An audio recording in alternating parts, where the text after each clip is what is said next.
to embrace new things, new technology, new processes. But in Jamaica, the fear of the people that if you introduce something new, it could be used to deprive them of access. The fear that if you introduce something new, it could take away their freedom. The fear that if you introduce something new that looks like it is going to give the government more power, then that power will be used to abuse you, and therefore you must oppose it, oppose it, oppose it.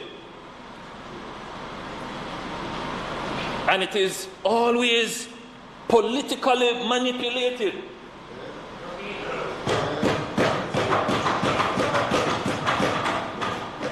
And it has to be a political tug of war when we know it is in the best interest of the society.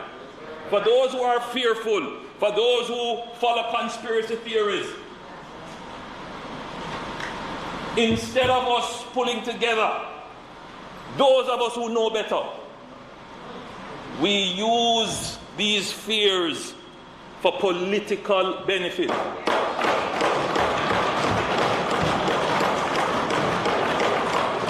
Whether it is for NIT or vaccination.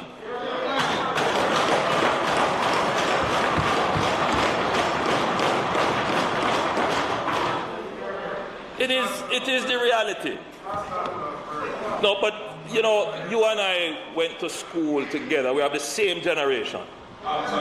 And we both know what is in the best interest of the country. If we could only see past the politics.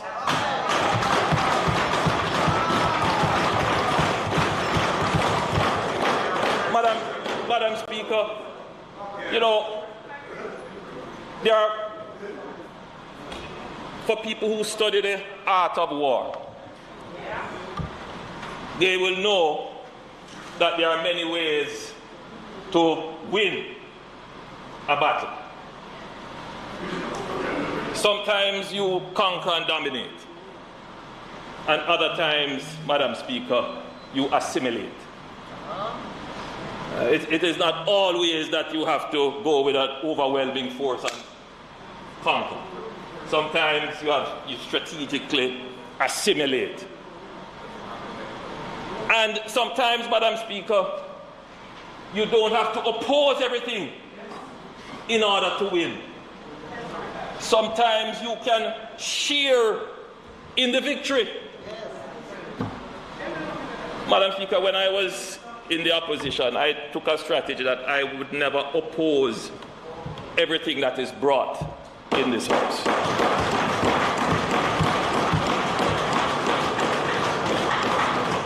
I remember when the NHT matter came up, and that was a classic case. It was right there for political fodder. We could have carried that matter to court, and we could have halted the government's IMF program when the country needed that $20 billion. But we acted responsibly for the best interest of the country.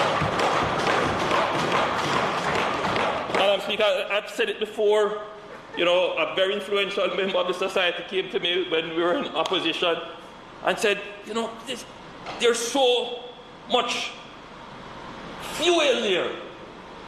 Why don't you light a fire? I'm paraphrasing, but that was the essence of what was being said. And Madam Speaker, you know, if you look at my record in opposition, you would see that we were constructive, very constructive. When it was in the national interest, we didn't play political games with it. Bills came to this House that were needed to ensure that we achieved the fiscal objectives, and we ensured that our parliamentary team in the lower house and in the Senate worked hand in hand so that Jamaica could be a better place.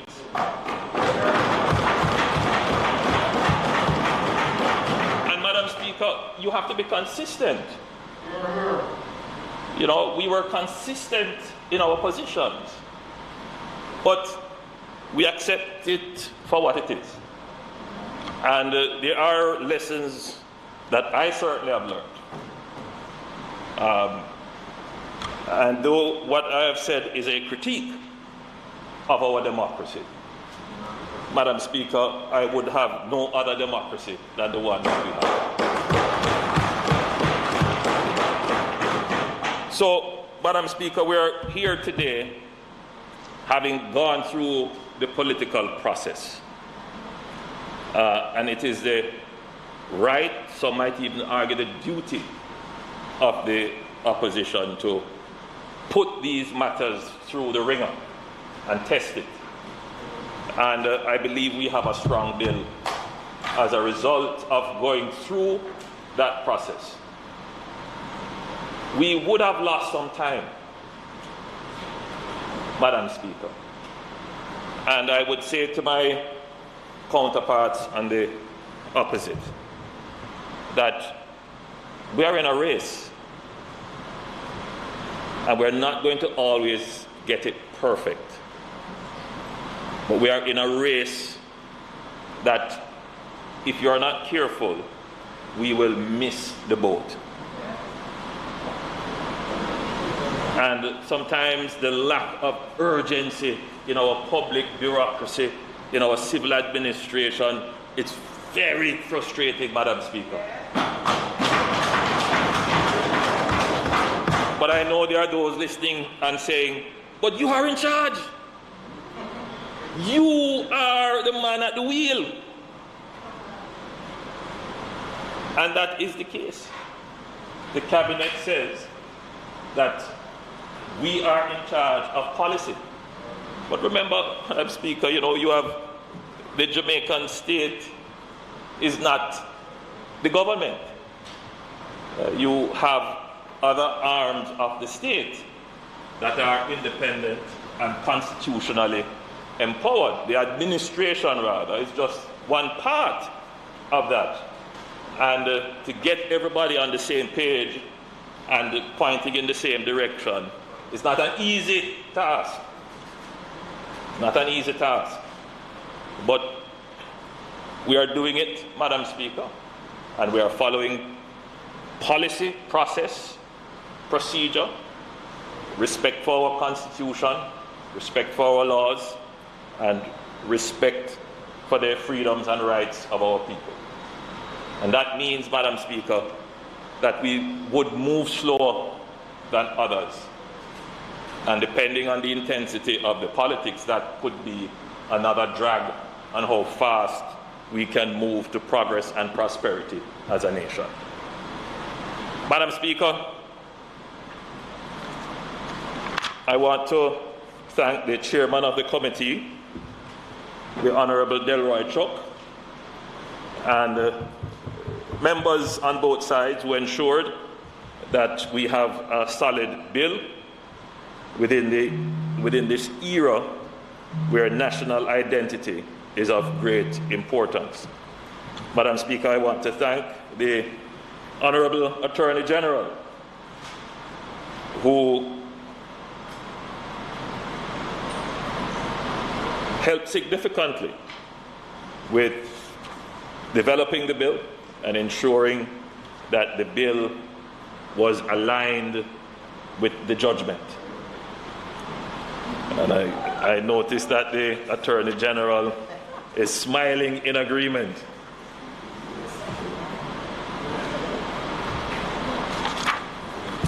Madam Speaker, you'll recall that in 2019 the government decided not to appeal the Constitutional Court's ruling.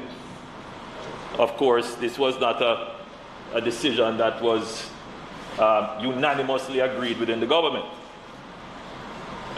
There are those who felt that we should have appealed. The majority view, however, was that the government should move along with the work, because the more important thing at this point is to get national identification established. So once the parameters have been defined, the objective is not the perfection of the law. The objective is to get our society on track to be a digital society so that we are not left behind. That's the objective. And so once the courts have set the rules, then we will figure out how we can get the society into the digital age within these rules.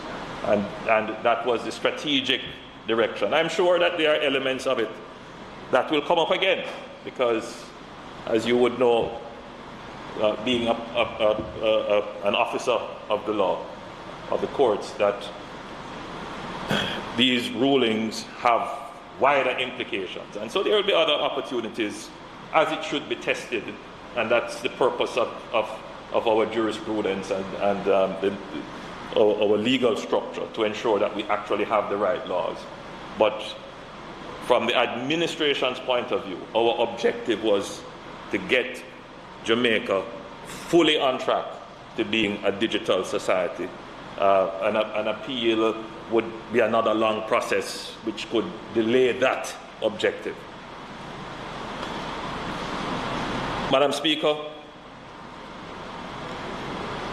from the feedback received on the NIDs, the Secretariat, which operated out of the Office of the Prime Minister, worked with the Legal Reform Department in the Minister of Justice's offices,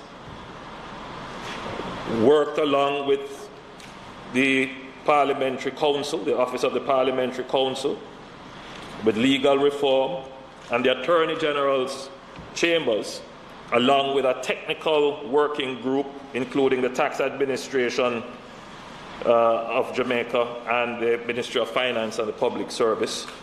And together, they crafted a new national identification and registration bill. That bill we are now debating. Madam Speaker, modern digital economies are built on implementing strong digital identities for citizens that embrace privacy rights and security as the cornerstone for building sustainable, transparent, and robust identification systems.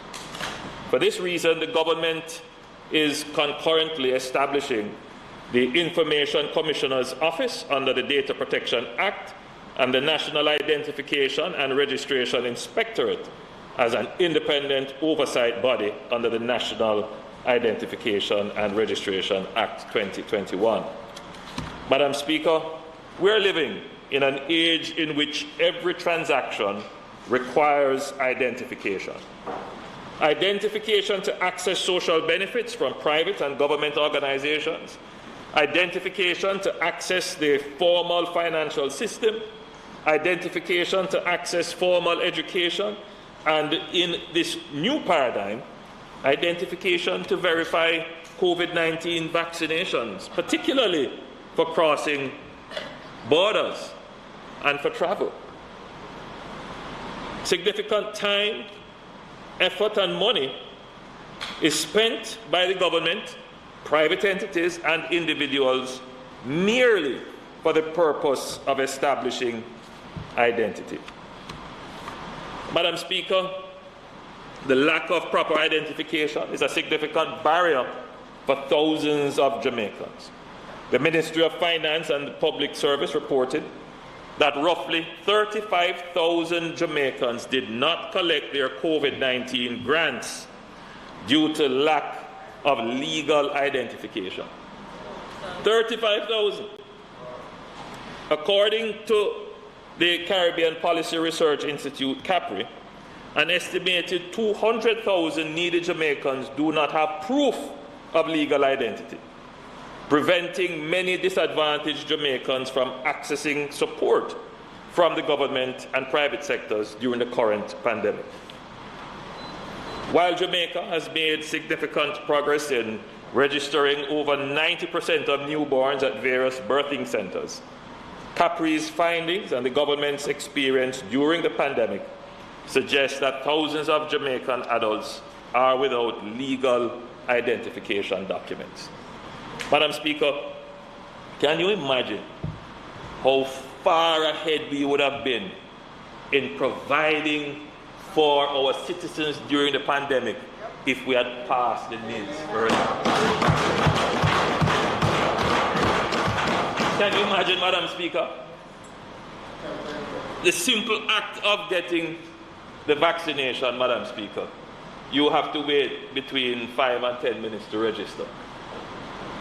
With this, it becomes a simple show of your card. In fact, the process could be seamless because you could envision having a new process of just going in, identifying yourself, swipe of a card, placing of a fingerprint, and there you are. Your information is brought up, not updated, but brought up. So when you're traveling, we would have already have a database that's properly set out, that you wouldn't have to be awaiting certification from countries to say, yes, your process meets our standard. Because you would have already had a nationally certified, very robust process of identifying our citizens. I mean, can you imagine, Madam Speaker, I don't know if you went to any of the financial centers where the COVID grants, care grants, were being distributed. I recall that we had to set up a special site in Kingston using the National Arena and the stadium so that persons could access their grants. And the lines were long and winding in a time when, we should not be encouraging gatherings, because people had to come and physically identify themselves.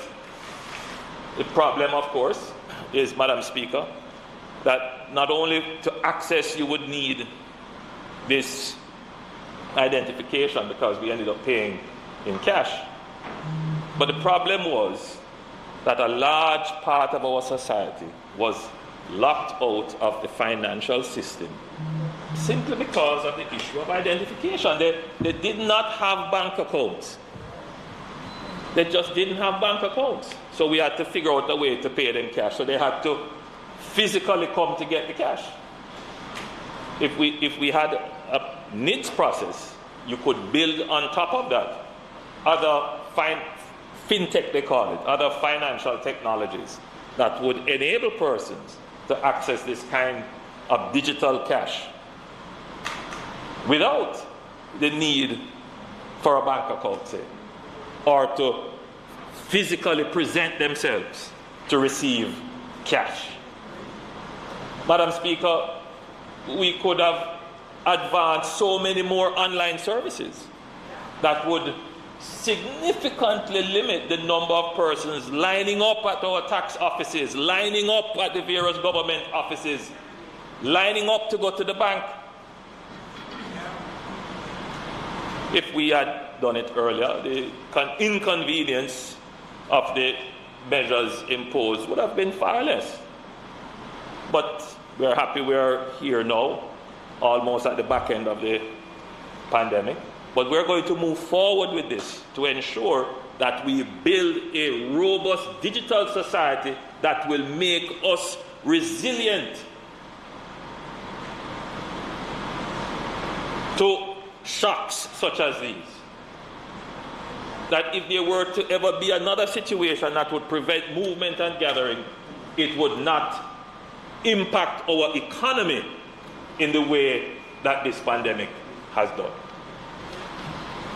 Madam Speaker, societies that have these kinds of systems, national identification systems on which they layer on and build their online systems, they were not as badly impacted as societies like ours, where the physical presentation of yourself in order to conduct a transaction was still necessary.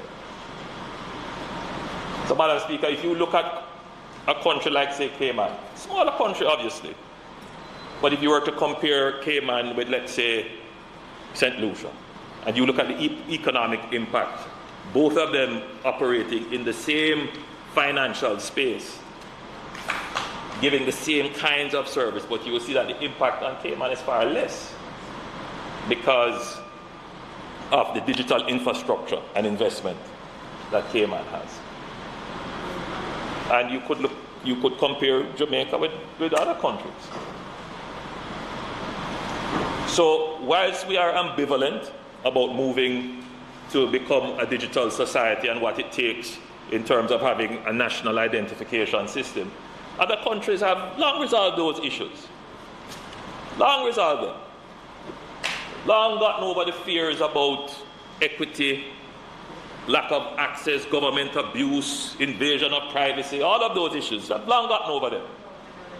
And they are way ahead of us, whilst we are still here playing politics with these issues, which in the long run is not going to help us.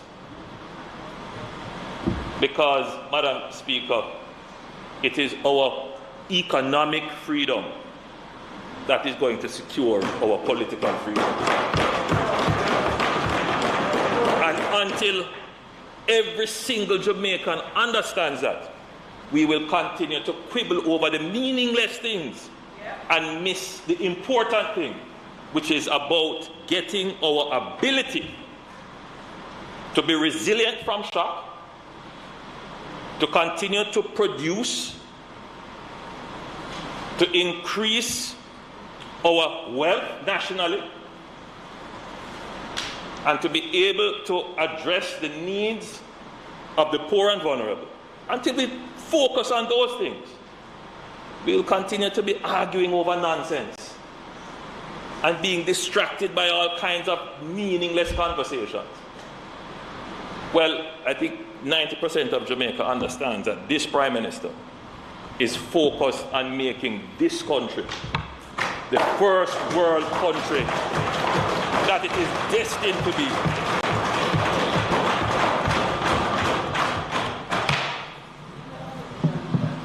Prime Minister's time for speaking has expired.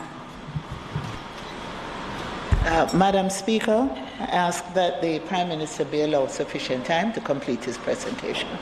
The question before the House is that the Prime Minister be given sufficient time to complete his presentation. Those in favour? Aye. Those against? Prime Minister. Madam Speaker, the lack of a transparent and trusted digital identification system hinders the simplification of bureaucracy.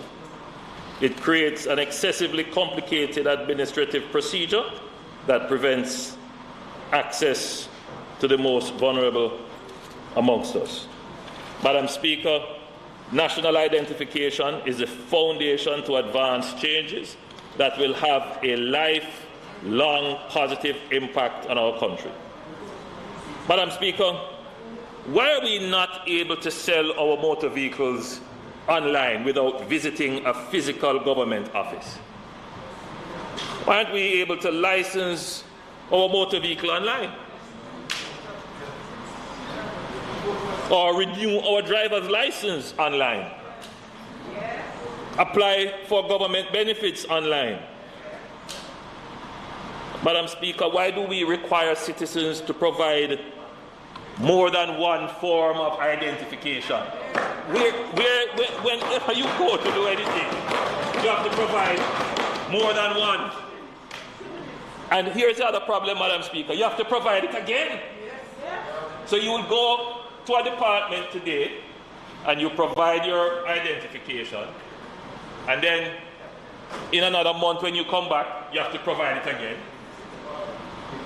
And if you go to the government department next door, you have to provide it again. Go back through the same rigorous process. Now, it's not just the cost to you, the citizen, each time having to go get 2ID or get a JP to sign a letter or show proof of who you are.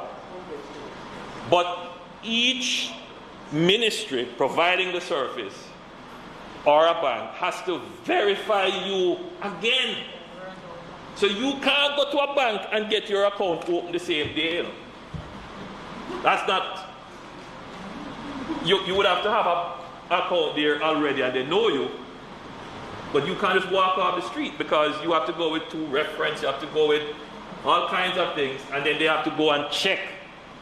And because there is no national civil registry where the information is stored, and there is a set of protocols that tell you how to access it. So can you imagine how much time that takes and the cost that adds to doing business? In other words, the cost of identification is borne and imposed upon the society by, well, caused by those who don't want to be identified. So your cost of doing business is higher because, you know, we don't have this national system of identification, and there are those who don't want it. So there is this cost imposed. And until we start to pay attention to these things, you know, we will continue to have the economy and the society that we have. So we are trying to change that, Madam Speaker, by putting this in place. So the answer is, we can't do these things that you can do in other developed countries simply because we just don't have the identification infrastructure. So the answer to that, Madam Speaker, is that when we put the needs in, many of these things we will be able to do. So every citizen will see an improvement in the quality of their life. It might be imperceptible, but over time it accumulates. You know, Madam Speaker, the way to look at it, I recall the numerous complaints that we used to have for persons who were driving through Constant Spring, Barbican, and trying to navigate the Mandela Highway, and the number of hours that we would spend in traffic. Now that contributed to a deterioration in the quality of life. Government made the investment and we improved the road condition. It's not perfect, but the state that you are in now as a result of that is a much better state than the state you were before. Now, can you imagine if all the complaints that we heard, all the people who didn't want it to happen, all the criticisms, if the government did not move ahead and we just stayed in the same state? It's the same comparison, Madam Speaker, that the needs is going to incrementally, for each person, improve the efficiency of doing business and just the type of society you have because of what it facilitates. So your quality of life is going to improve. But again, Madam Speaker, it was not without the naysayers and those who want to prevent it. But I give the guarantee, Madam Speaker, that every single Jamaican is going to see an improvement in their quality of life.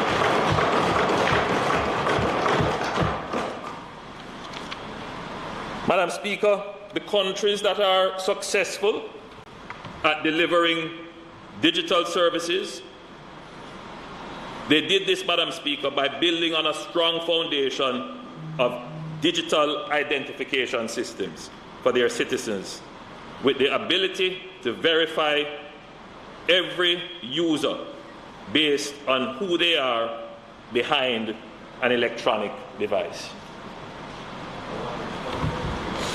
You know, Madam Speaker, we are giving out tablets to children.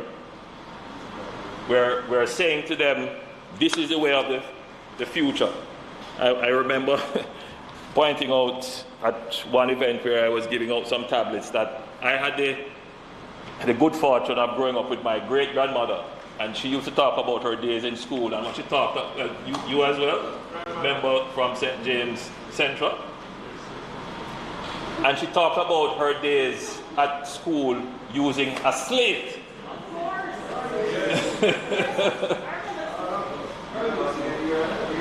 Member from Southwest, and you remember that day. You wouldn't remember those days. But a slate, but the tablet is the digital version of the slate. The tablet carries around, or allows you to carry around with your world of knowledge. You know, when I was going to school, I used to have to carry a huge knapsack filled with books. And most people in here would probably have that experience. Now, the tablet can carry around 10 knapsacks of books, or more, depending on the capacity. So, Madam Speaker, we are encouraging our children to get these devices. But these devices unlock a whole world of possibilities. And some of those functionalities will require identification. Identification that can traverse the digital highway, the virtual highway.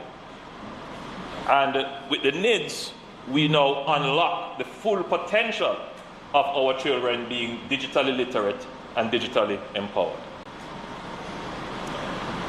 Madam Speaker, digital identification is the missing link to minimize the excessively complicated administrative procedures behind several face-to-face services.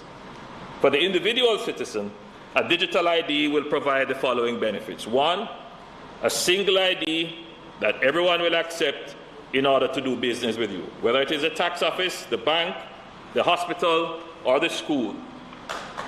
One ID.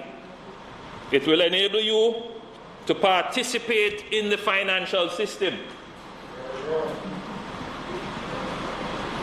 Because, Madam Speaker, whilst there are those who would want to hide away from the formal system, my perspective, based upon studies that I have reviewed, is that more than 90% of Jamaicans want to be included in the formal financial system in some way. Whether it is a bank account or some digital capabilities on their telephone via some fintech application. They want to be able to participate in the formal system and to use the technology. And what we are doing is to enable greater financial participation by the creation of the NIDs. So, Madam Speaker, the NIDs will ensure greater financial participation. You know, Madam Speaker, when we were first promoting this NIDs, a senior government person heading one of our agencies was being interviewed. And she was asked, will the NIDs help to improve our ease of doing business? And her answer was no.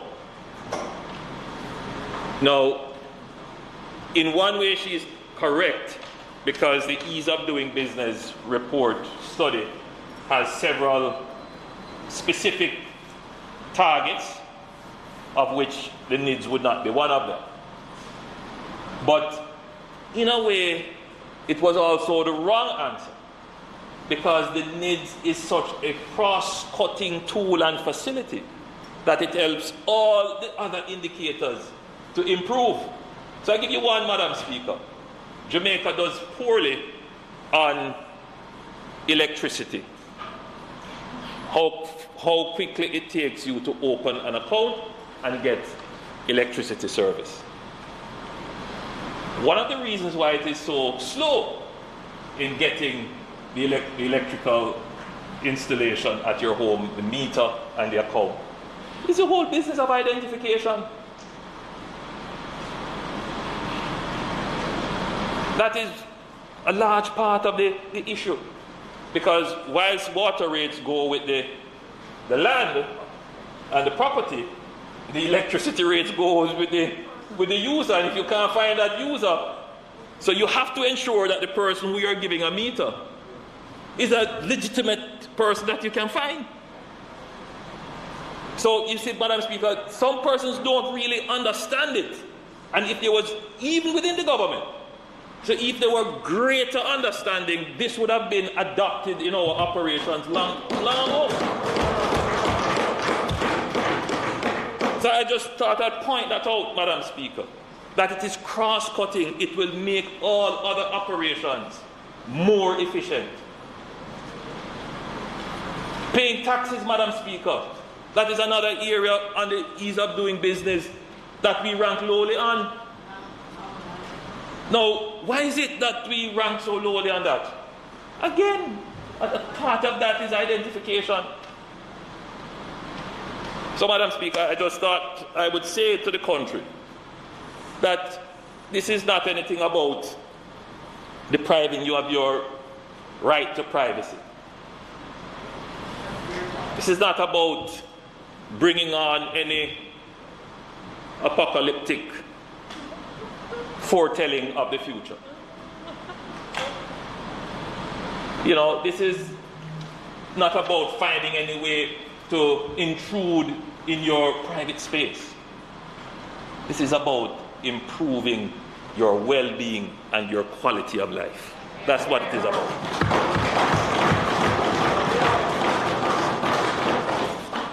Madam Speaker, in this House, when we devolve into committees, one committee in particular, the PAAC, which is a very important part of our oversight function in Parliament. Every transaction is now being scrutinized. And in the pandemic, the government is being called upon to provide benefits to the needy, to the poor, to the vulnerable. And I'm almost sure I heard one suggestion that what we should do, Madam Speaker, is to take government funds, possibly have it in a box somewhere, a voucher, in a box right at the foot of the vaccinating nurse. And as you go and get your vaccination, we take up a voucher and hand it over to you. I am almost certain that is what I heard. I stand to be corrected. Because what I heard is that we should have a voucher that you give to the person as they come and get vaccinated. Now, here's a problem with that now. Here's a problem with that now. No, don't worry. I know when you don't want me to start to turn the screws. So, Madam Speaker, here's the problem with it. You would never be able to guarantee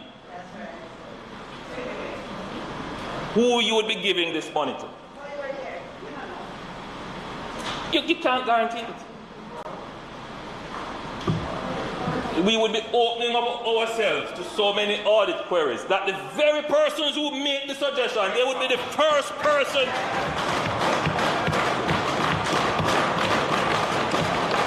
to criticize the government. Madam Speaker, when we conceive how we are going to address the need to supply our poor and vulnerable during the pandemic, Jamaica was one of the first countries to have its care program deployed. We had probably the best funded care program, and we did it using digital technology. We didn't need any opposition to be telling us we need to spend more, we need to spend more. We made the budget for it and we spent it. And you cannot find any queries about that program. To the probity, transparency, and accountability in that program. But you would have seen that without identity, the full effect of the program could not have been realized. 30,000 persons couldn't collect it because they're not properly identified, and there are about 200,000 who just couldn't enter the system because they have no form of identity papers whatsoever. So, Madam Speaker, as we move forward with implementing digital identification for Jamaica, we are mindful that building a strong national identification and registration authority rests upon the trust of the people, and it takes time.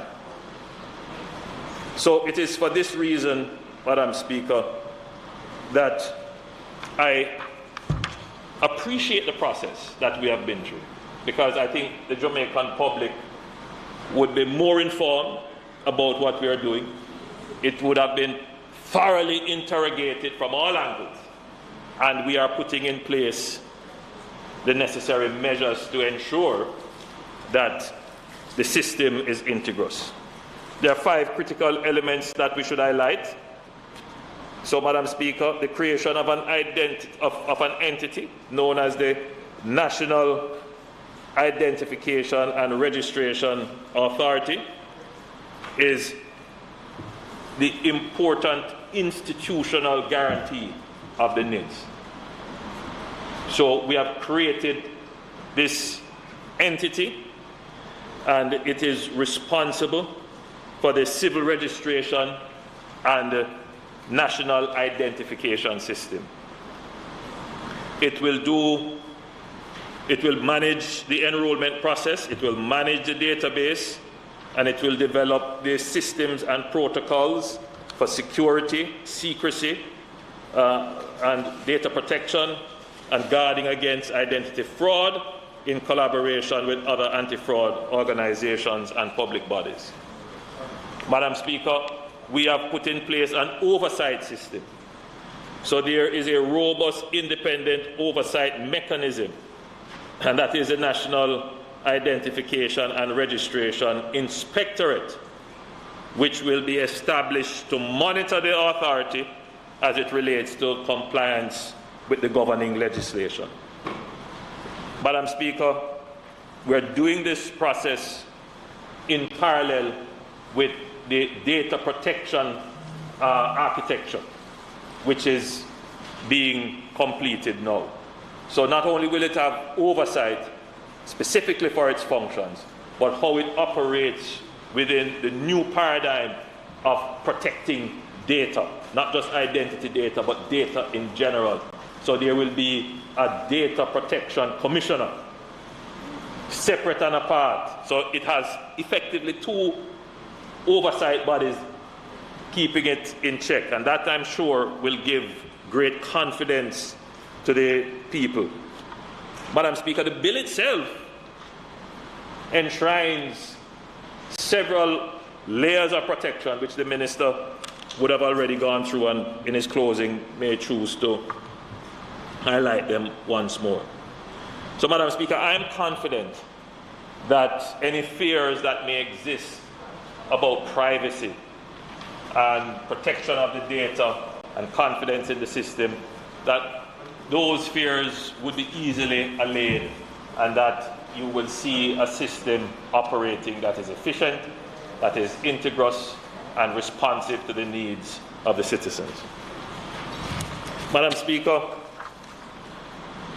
in closing, let me say that the process of bringing this bill to Parliament has been a valuable learning experience for me, and it has reshaped my thinking about government and what we need to do in order to achieve the mandates set out.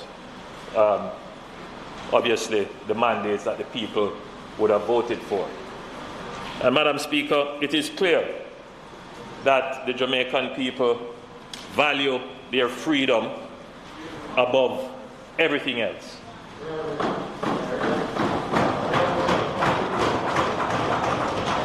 And those rights, Madam Speaker, have not always in the past been respected. And even if you come with good intention, the deep suspicion of government and the mistrust of government still exists. It is not going to be changed in a generation. But this grave suspicion, skepticism, and mistrust can also slow our progress. But I think we have to accept that given our history and our past, that governments have a duty. And I'm saying it now, not for the opposition, I'm saying it to my side. That we have a duty to prove ourselves as faithful stewards of the authority and power of the people.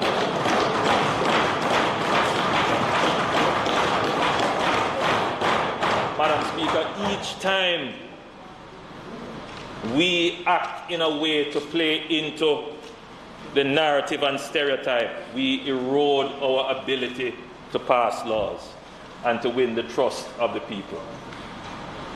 And each of us who sits in this house, we have to reflect on ourselves and ask, are we being exemplars of the laws and policies that we make? Can the people trust us? So, this bill is here.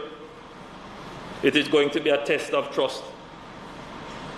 To see how it works, we have to make sure that nothing is ever done to in any way compromise the integrity and confidence of this. But the lessons we learned from the NIDS process should be applied right through all the other legislation. Our effectiveness as a government depends on how much the people can trust us. And Madam Speaker, we're giving our commitment that this bill will work in favor of the people, it will respect their rights to privacy, it will be forward-leaning in protecting those rights, and it will increase the efficiency, it will increase the well-being and welfare of our people. I commend this bill to the legislature and to the people of Jamaica.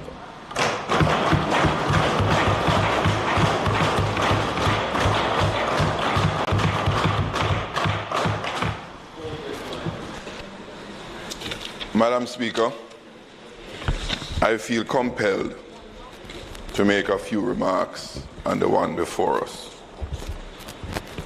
When the Prime Minister started to give his address, quite frankly, I felt good. He was going down a good road. And I say a good road, Madam Speaker, because of the background to this piece of legislation before us.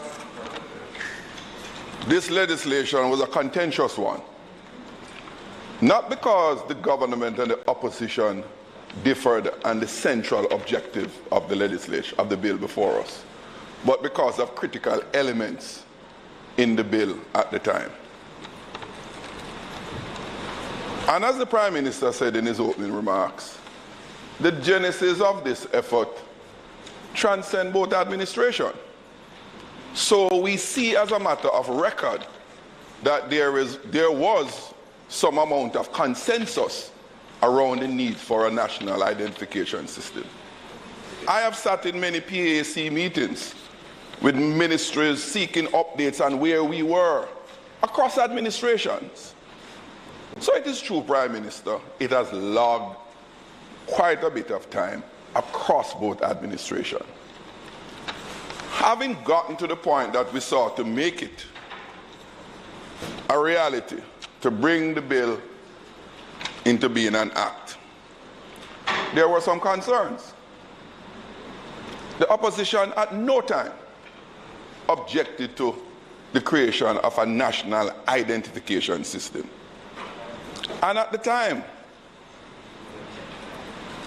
we pleaded, we begged, we beseeched, we appealed, subject this act to this bill to a joint select committee of the Parliament. You know, Madam Speaker, the Prime Minister mentioned about his experience.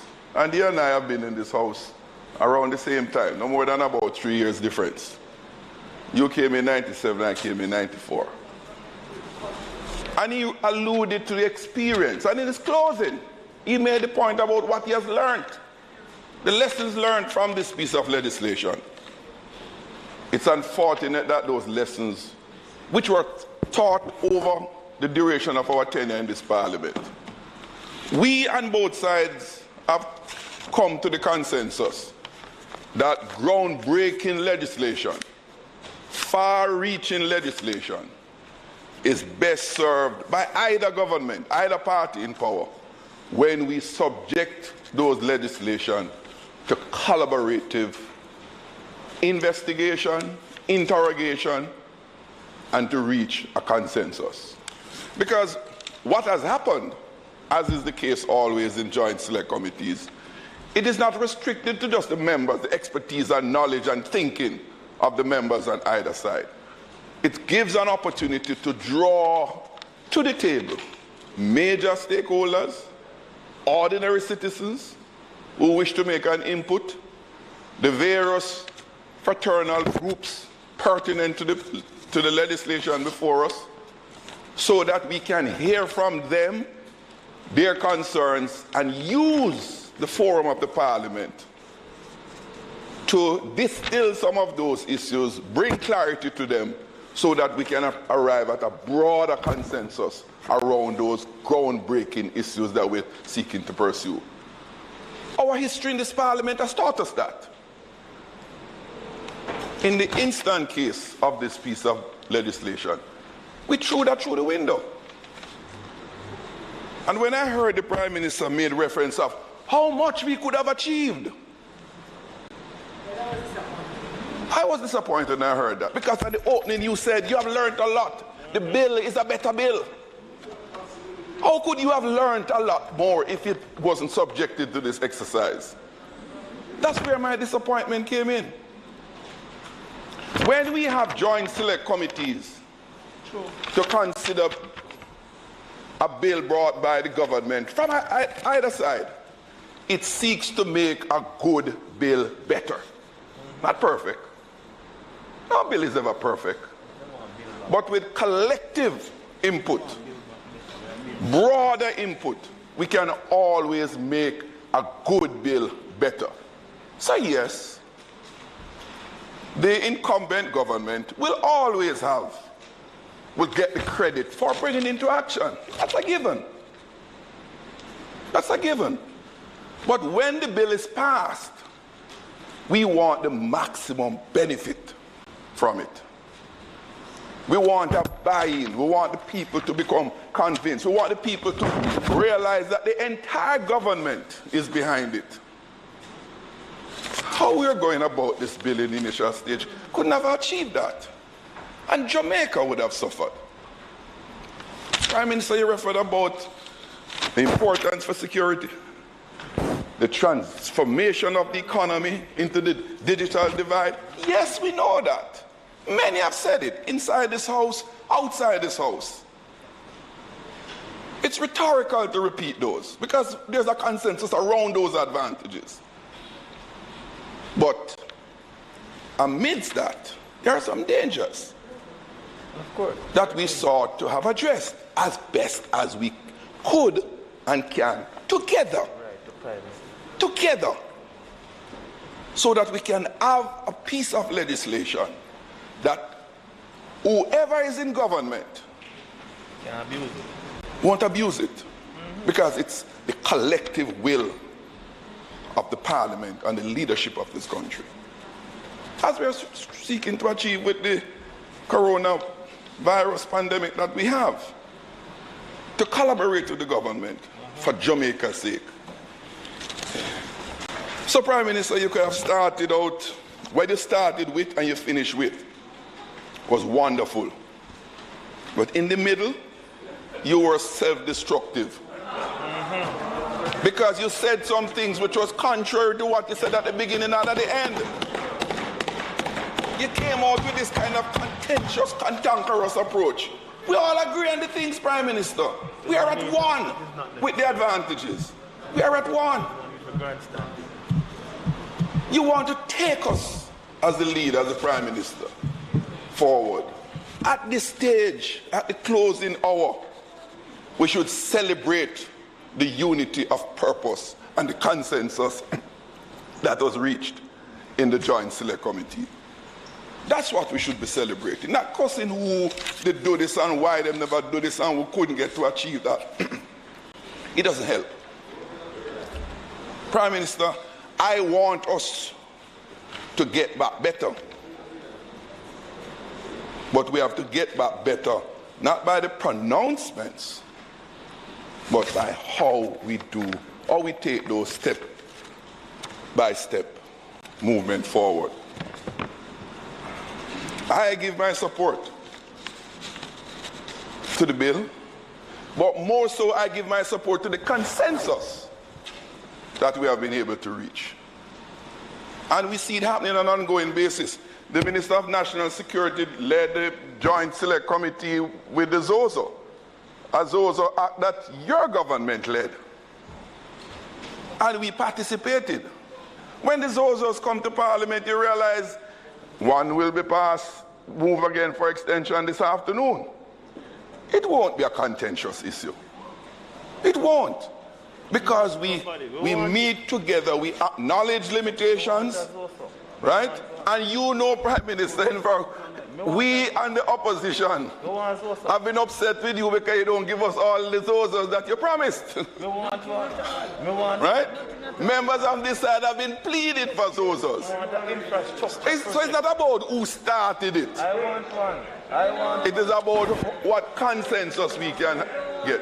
So when the review was being done by the Honorable Minister of National Security, he can tell you, the Attorney General can bear witness of the collaborative approach and the success that we achieved.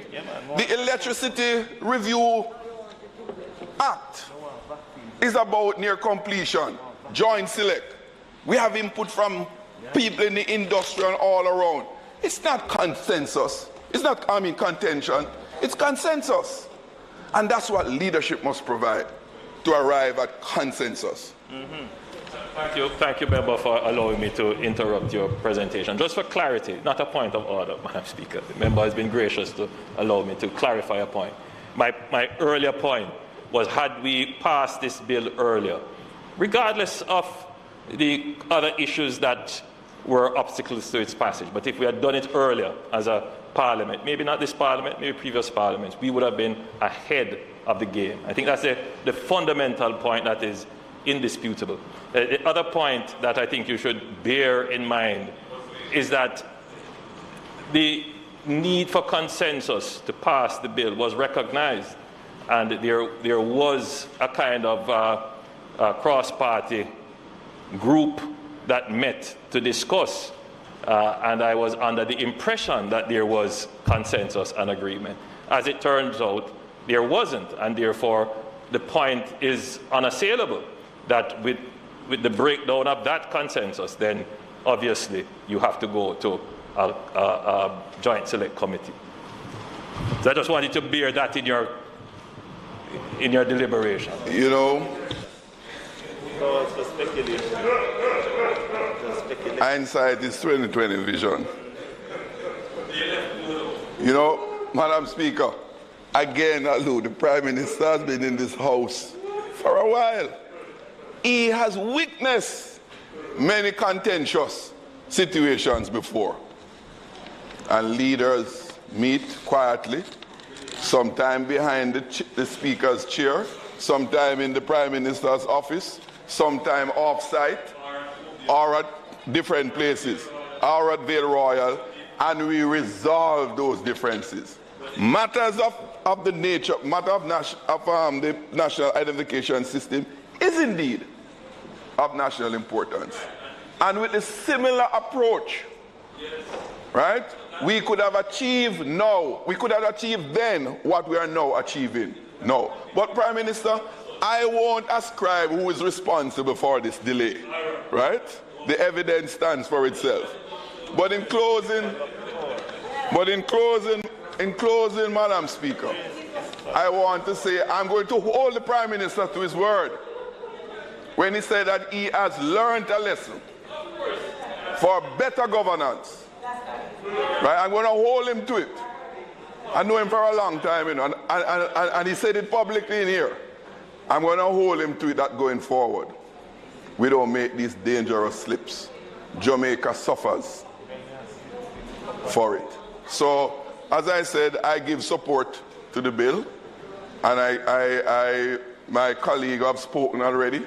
You can rest assured that the opposition will do its part in ensuring that the objectives for the national good, we give support to achieving those, as we will and many other worthwhile initiatives, either coming from the government or coming from the opposition or coming from outside of the parliament for Jamaica's good. So I do give my support for the passage of this bill. Objection. Huh? Objection.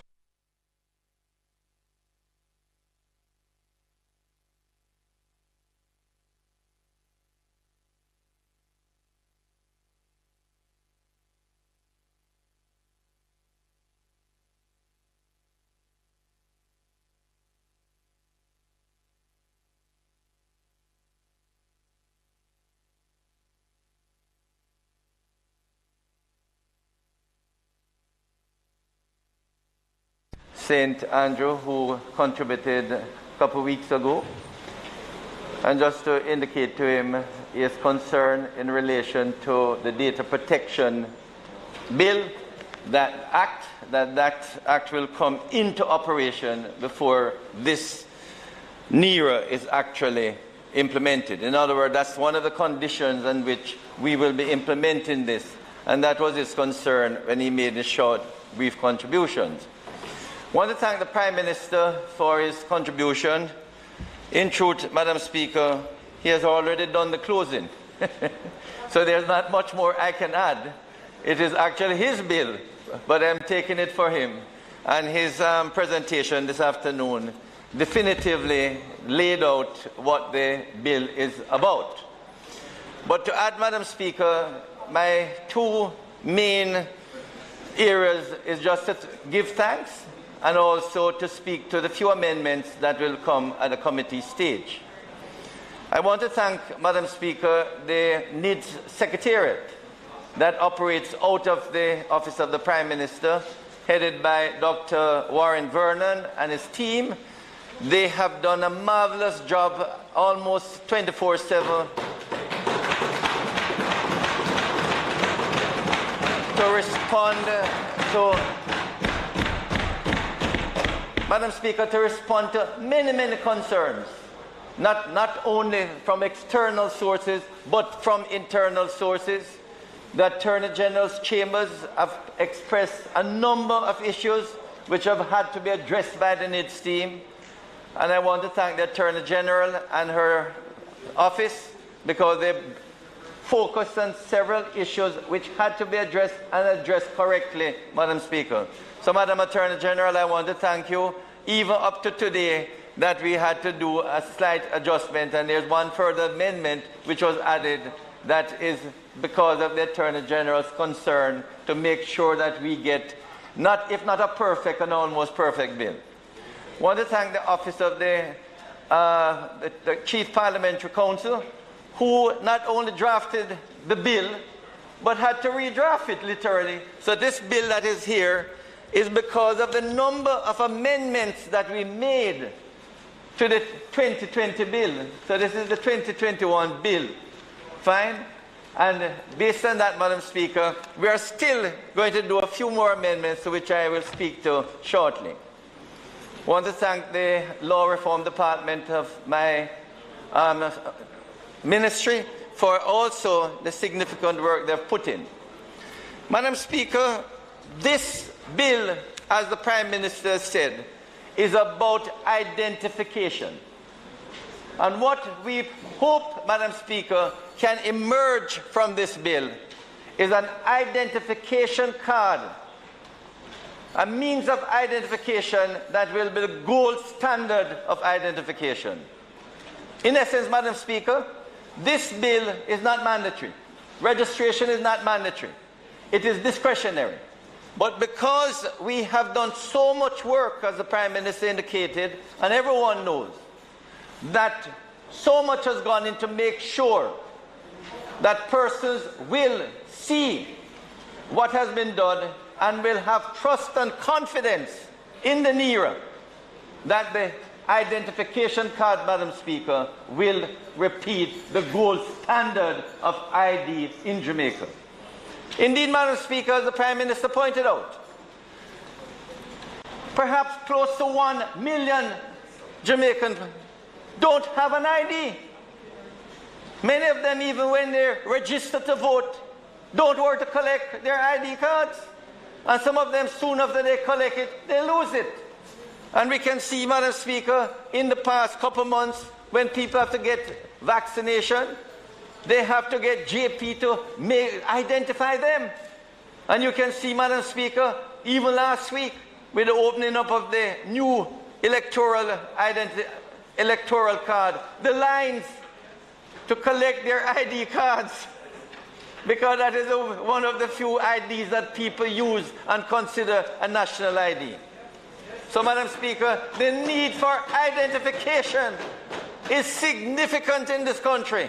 And I believe, Madam Speaker, that the NIDs will solve a lot of problems that the people of Jamaica have in demonstrating who they are. So, Madam Speaker, the Prime Minister's vision of how this will happen in a digitized society is going to make life completely different for over the whole population. Definitely, Madam Speaker, for the close to 1 million Jamaicans who don't have any means of identification, this will be a game changer, because they can go get a national ID and they can use it, and they can now start to participate in the digital society.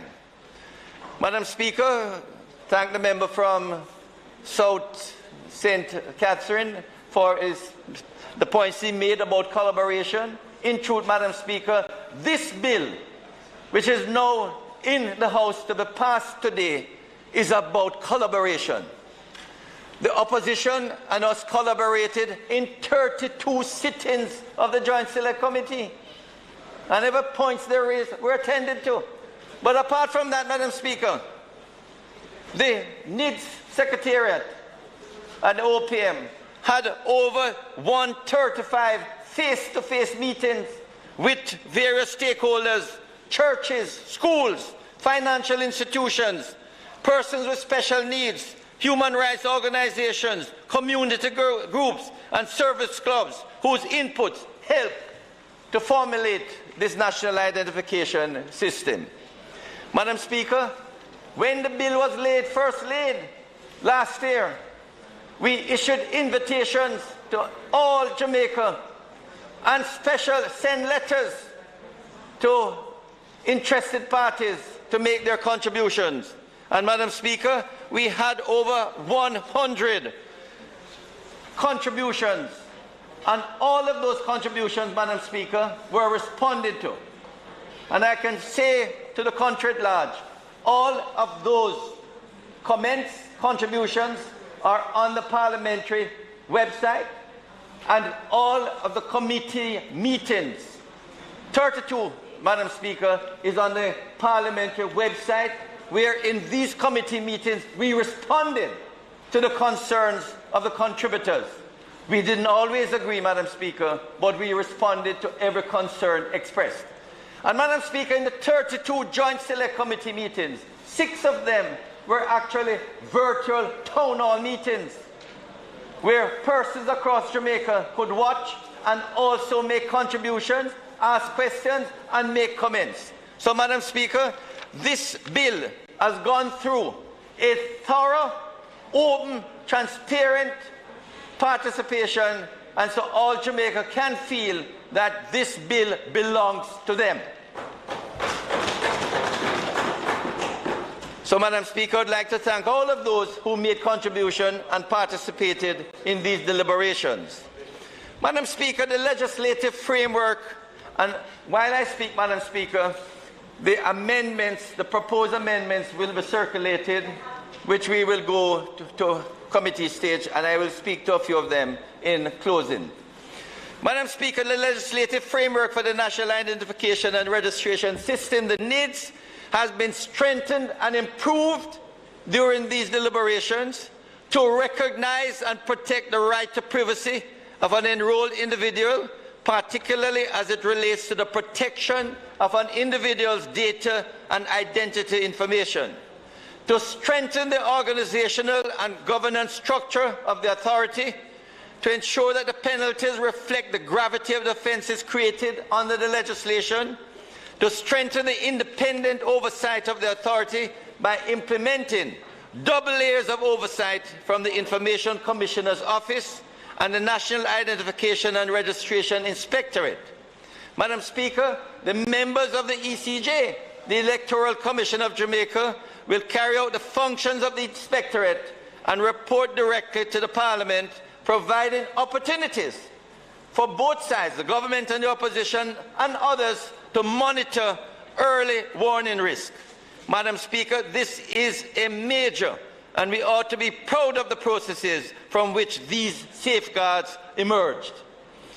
To ensure further, Madam Speaker, that a comprehensive enabling structure exists to facilitate the implementation of the NIDS, to be the first legislation to require the encryption of personal information and compliance with international best practices for information security. And most importantly, as I said earlier, Madam Speaker, to hold the NIRA accountable under the Data Protection Act as soon as it begins to capture information. So, Madam Speaker, this is clearly an indication that there will be double layers of protection, of privacy, so individuals who register need not worry about their information collected being shared or leaked or in any way that it will be invaded or captured by any other party without their permission. Madam Speaker, an important point which, if I might say, delayed the actual closing of this debate, and it has to do with the use of the TRN, Madam Speaker, as the NIN. In many ways, Madam Speaker, this is revolutionary with this bill. Because when we started out, we saw the NIRA having its own set of 9 numbers. But as we went along, Madam Speaker, you would have 2 sets of 9 numbers. Those in the TRN, those in the NIN. You could have duplication. So it was finally agreed, late as the Joint Select Committee met, that it makes sense to use the TRN number as the NIN, NIN, National Identification Number. So, Madam Speaker, although the TRN provides a unique number, but there's no guarantee that the number is assigned to a unique person. On the other hand, Madam Speaker, the NIDS offers a unique number and a unique person due to the addition of biometrics and the multiple layers of security, authentication, and verification of someone's identity. So, Madam Speaker, the TRN and the NIDS are 2 different systems. TRN is concerned with tax. The NIN is concerned with a unique number on which is added biometrics to give you a unique person. So even though that same number, Madam Speaker, will be used for the TRN, that has to do with business. When it is used as a NIN, it has to ensure that it represents a unique person. And that is the difference with the 2 systems, Madam Speaker. But it is consistent in using that one number for the NIN and for the TRN. So what will happen, Madam Speaker, is to note that the proposed relationships between the 2 systems is specifically for verifying that the TRN provided by an individual is assigned in the TRN database to the person who is applying to enroll in the NIDS, and to ensure that all new numbers are generated from a single repository to minimize duplication. So, Madam Speaker, how it will work? When persons come to register in the NIRA, what will happen, Madam Speaker, is that the authority will check with tax administration to find out if that person has a TRN. If that person has a TRN, that is the number that will be used for the NIN. If the person, especially children under 18, they wouldn't have a TRN, Madam Speaker. But when they come to register, or when they register, the NIRA, the authority, will ask the TRN authority, that's the tax administration, to generate a number, which is the NIN, and that will be the person's national identification number. Later on, Madam Speaker, if that person seeks a TRN, the TRN will note, and in cooperation with the NIRA, notice that that person is already registered with the NIN, so that number, the NIN, will be the TRN that they will get. So it is consistent, Madam Speaker. So, Madam Speaker, what we had to do, and the NID Secretariat had close collaboration with the tax administration of Jamaica to work out a proper protocol for the generation of the NIN. Unfortunately, Madam Speaker, not only was it worked out, but changes to the Revenue Administration Act, which is what will be in the amendments, were added to this bill, the NIDS bill, so that the NIDS bill will be able to operate legislatively with the tax administration of Jamaica to generate the national identification number. In addition, Madam Speaker, we will be touching on the MOR, the memorandum, and to show that as a policy decision, the reason why we are using this one number for both the NIN and the TRN is to reduce duplication, identity theft, and fraud. So, Madam Speaker, with those remarks, I would like to commend this bill not only to this Parliament, but to the people of Jamaica. And when it starts to come into operation, Madam Speaker, I have no doubt that even though it is discretionary, the trust and confidence that will be reposed in this bill and this national identification number, that I have no doubt that most, if not all, Jamaicans will accept the NIN and the card, the NIC, as the gold standard for identification. And you know, Madam Speaker, people have been texting me, how long is it going to take for them to get their card? Because they're tired of carrying 3 and 4 cards around to identify themselves. Once this is passed, Madam Speaker, all that will be needed in the future is for you to carry around the NIC, the National Identification Card, and that will be not only your unique number, but that represents you as a unique person from your register until eternity. Not during your life, until eternity. It remains with you and beyond you at death. So I want to thank the members who participated and thank everyone once again for this bill, because I believe we have done everything to ensure that it comes up with all the concerns addressed. So, Madam Speaker, with that, I now ask for the bill to close the debate and ask for it for us to go to committee stage. For the bill to be read a second time. Members, the question before the House is that a bill entitled An Act to Provide for a National Identification and Registration Authority for a National Identification System and for Connected Matters to be now read a second time. Those in favor? Aye. Those against? The ayes have it. A bill entitled An Act to Provide for a National Identification and Registration Authority for a National Identification System and for Connected Matters read a second time. The House will now resolve itself into a committee of the whole House to consider the bill clause by clause. Madam Speaker, may I suggest, I think we have circulated all the amendments, so we could go, go to all the sections that are no changes, and then those sections that are changes, we will then note them. So I would ask, Madam Speaker, you put clauses 1 to 10 to begin with.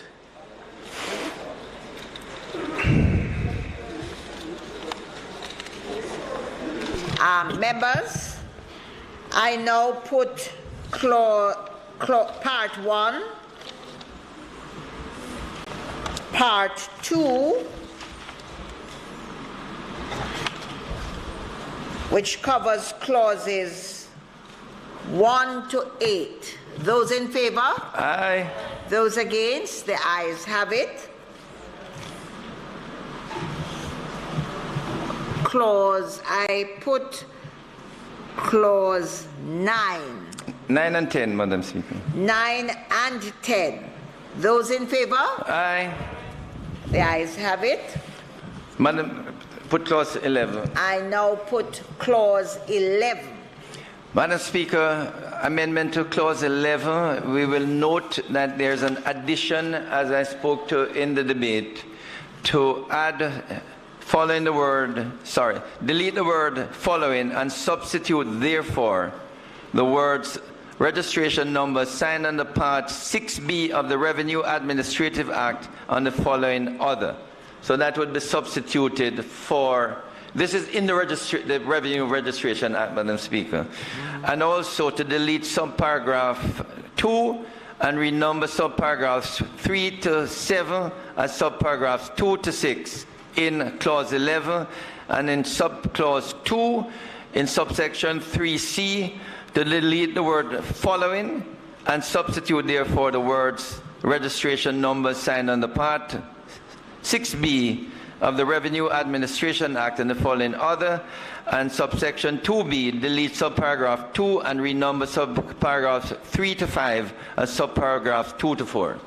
Okay. So, members, I now put clause 11. Those in favor? As amended. Those against? And I amended. now put the amendments to clause 11. Those in favor? Aye. Those against? The ayes have it. I put clause 12.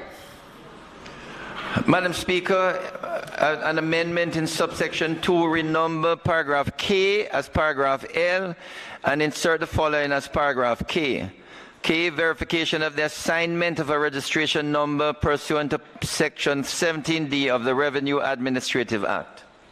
Members, I now put clause 12 as amended. Those in favor? Aye. Members, I put clauses 13 and 14. Those in favor? Aye. I now put clause 15. Madam Speaker, I now move an amendment to clause 15 in subsection 1. Insert next after the words in accordance with subsection 2, the words generate or cause to be generated, and in subsection 2A, insert next after the words enrolled individual, the words and shall be identical to the registration number assigned to that individual under Part 6B of the Revenue Administration Act. Members, I now put clause 15 as amended. Those in favor? Aye. I now put clauses 16 to 26. Those in favor? Aye. I now put clause 27. An amendment to clause 27, Madam Speaker. In subsection 3D, insert next after the words the authority, the words, and the operations of any data processor as defined by the Data Protection Act employed by the authority in respect of its operations. Members, I put part 4, clauses 23 to 25. Those in favor? Aye. I put part 5, clause 26. Those in favor? Aye. I put clause 27 as amended. Those in favor? Aye. The ayes have it. I now put part 6.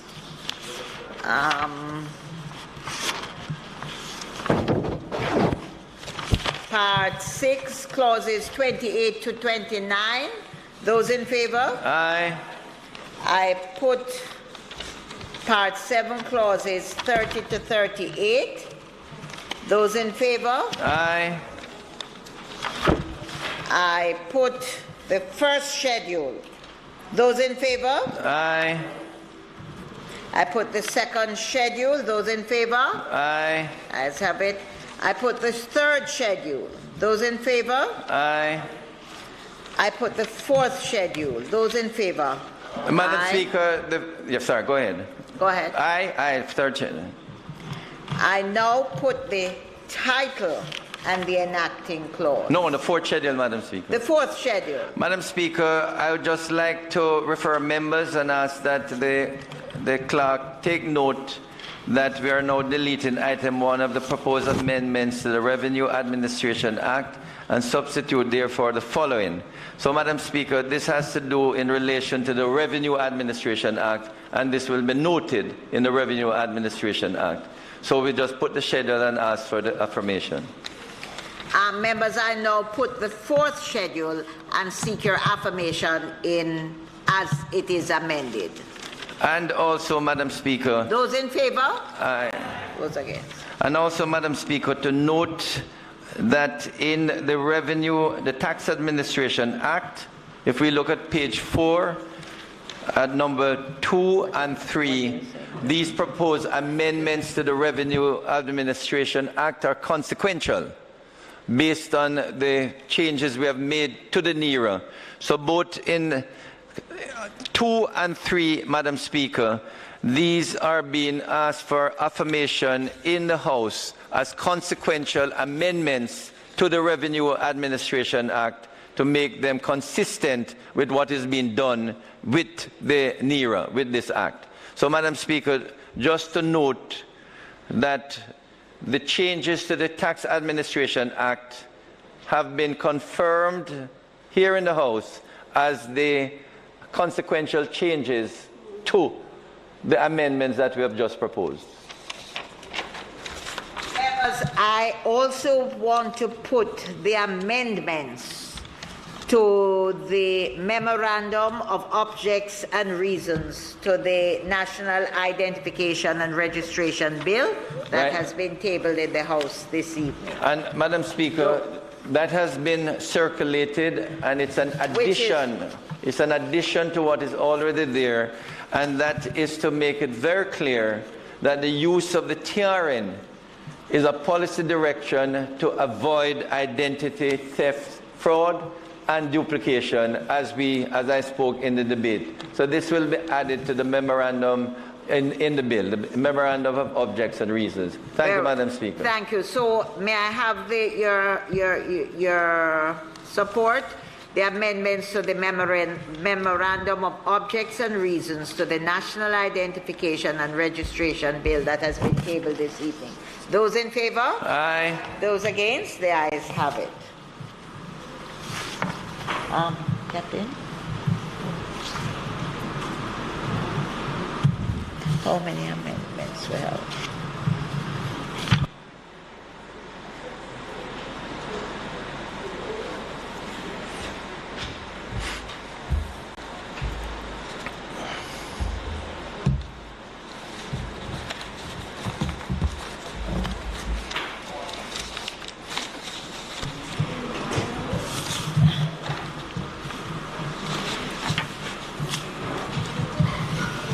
Members, I do report the bill as having passed committee stage with all the amendments as stated by the minister.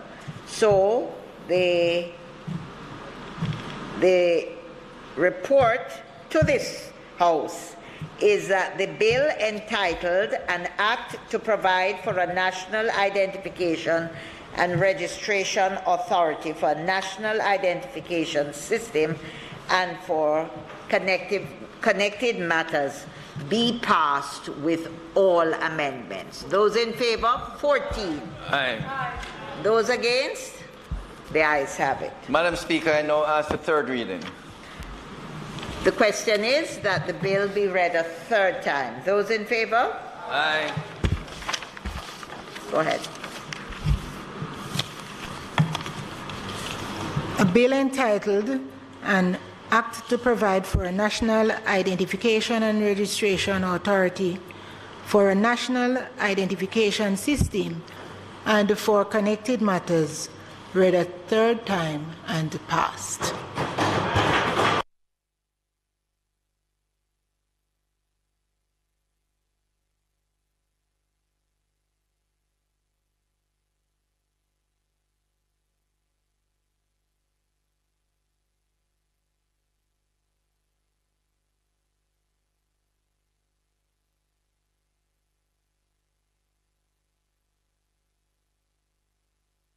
Significant that we have passed the bill. Madam Speaker, we'll now have the Minister of National Security taking the zones of special operation.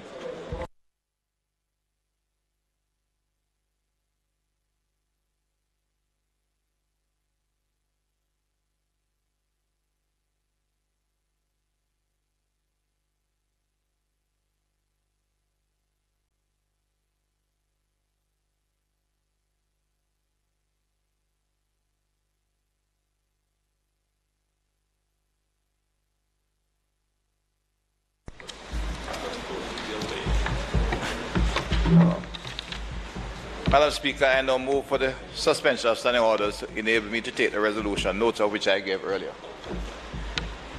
The question before the House is that the standing orders be suspended to enable the Minister to take the resolutions, notice of which he gave earlier. Those in favour? Those against? The ayes have it. Minister. Thank you, Madam Speaker. The ministry papers laid on the table outline the work of the Joint Command and the Jamaica Social Development Fund, various MDAs in the zones of special operation. I'm going to call for the extension, Madam Speaker, as outlining all 5 zones.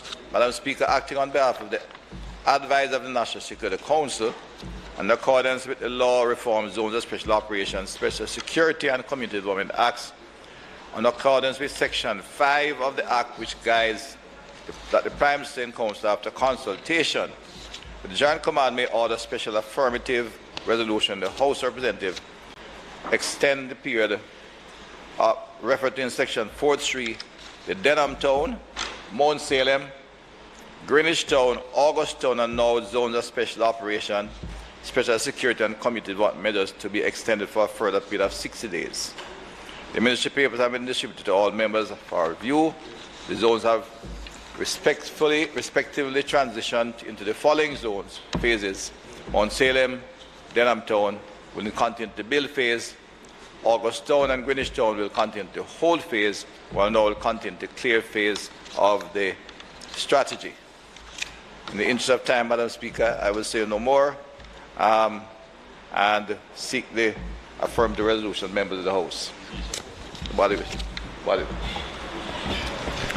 Madam Speaker, just to say that the opposition has no opposition. We support the motions that have been placed on the table for the extension of the ZOZOs that the Minister spoke of.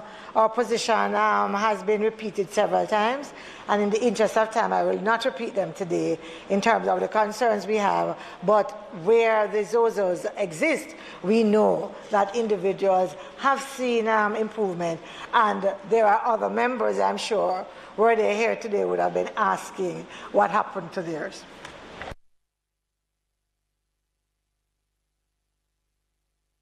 Thank you, member from that part of St. Andrew in which there are zones of special operation, and we are aware of the full work of the success of this aspect of our security operation in the respective communities. Madam Speaker, the safety and security of all Jamaicans is of paramount importance and a matter of continued urgency for the government of Jamaica. The heavily armed criminals who are terrorizing our people must be met with an equally empowered security force if we are to achieve sustainable reduction in criminal violence. Enhanced security measures save lives. Those are an important part of that arsenal of measures that we must continue to utilize. I want to thank my colleagues for the support they have given me, and I ask for the affirmation of the members. The question before the House is that the resolutions, notice of which the Minister gave earlier, be approved. Those in favour? Those against? The ayes have it. Thank you, Madam Speaker. We had an excellent day, and I just want to, at this point, say that there being no further business, I now ask that the Honourable House be adjourned to Wednesday, October 20, when we will resume at 2 p.m. and the State of Constituency debate will continue. Those who were scheduled to speak on Tuesday, October 19, will now speak on Wednesday, October 20. So, Madam Speaker, there being no further business, I ask for the adjournment of the House. Thank you. The question before the House is that the House do adjourn until next week, Wednesday. Those in favour at 2 p.m. Those in favour? Aye. Those against? The ayes have it. This House is now adjourned.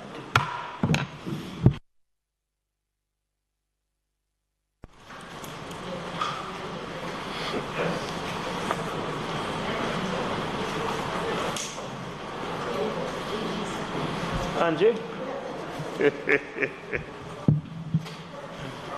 Oh, God.